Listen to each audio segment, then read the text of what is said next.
Yeah, incredibly tough, as it was in the originally when Harry missed out as well. It's not a decision we've taken lightly.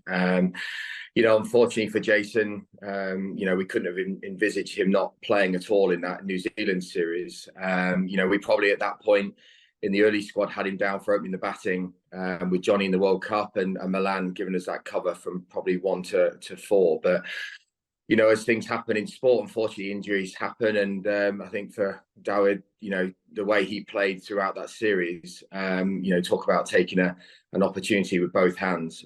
He was absolutely outstanding. So I think from a selection panel, when we got together, we probably realised that it slightly changed, that David was probably going to be the one that would be opening the batting with Johnny in the World Cup. And then really it was a case of that spare batter. What did that look like? And obviously from Jason's point of view, probably covers us really only from an opening point of view.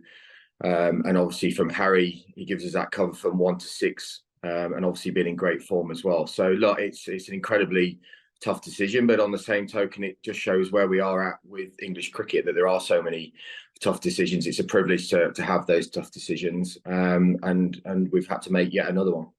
Is the international door still open for him after this tournament? Yeah, absolutely. We've made it very clear to Jason that we still see him as that batting reserve at the top of the order.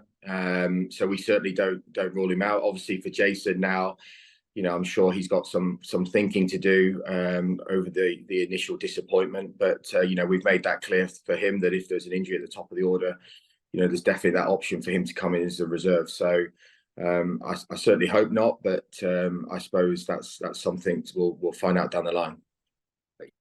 No, we've given him Jace the option of being involved, and he's still got the option of being involved in that Ireland series. As you can imagine, the news came, from not expecting to be in that Ireland squad anyway, but then to get the news, obviously he was missing out in the World Cup yesterday, all came as a bit of a hammer blow. So we've left that with Jace. This first game's definitely at Headingley come too soon, but there's still the option of those last 2 games. But we've also, we've made it pretty apparent to Jace that, we, from a judgment point of view, we won't be judging any differently for that position of the spare batter if he's at the top of the order, whether he plays or not. So we'll work on that one over the next few days and see where we get to. Well, look, I think when you talk about 50-over cricket, I mean, whoever we pick in the future are not going to have played much 50-over cricket going forward for England. So, look, I think that's obviously a challenge for any selector going forward. That's going to be the case. One thing we can't disagree with on Harry is every time he gets an opportunity, whether that's Test cricket, 2020, and obviously, hopefully now in 50-over cricket, that he takes it with both hands. Look, when we left him out in that original squad, we knew we were leaving out potentially someone who we see as an absolute world beater. So look, in any selection, there's always a risk with whoever you pick. Does it make the decision even hard to leave someone who you say has played so many games in Jason? Absolutely. It's so hard to leave someone out with that pedigree.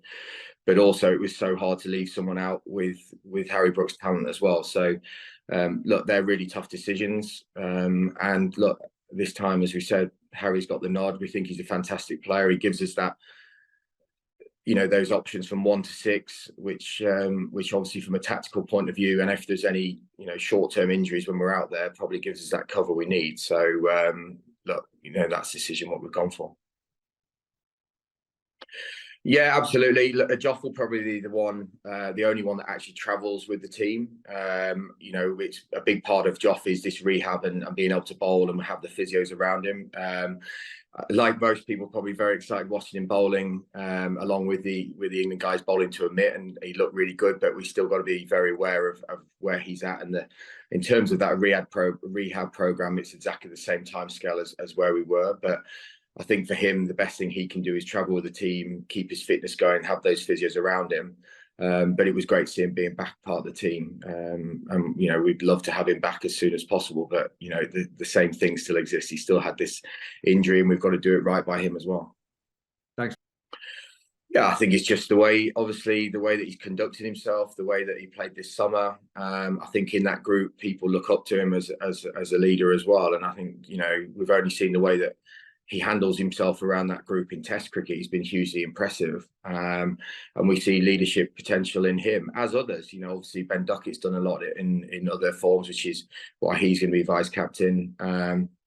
So in that group, I think there's, you know, some young players, some lads that getting their first ever go. So to have someone who's been there, done it in Test cricket, it's a great opportunity for Zach to show that leadership potential. And I think it's a really exciting series for all those guys to stake a claim. You know, it's whenever you play international cricket, it's a huge moment, and it's a chance to put a marker down. And as we said, it's almost looking to the future with this squad. And it'll be great to watch and see who sticks their hand up and who comes out really well.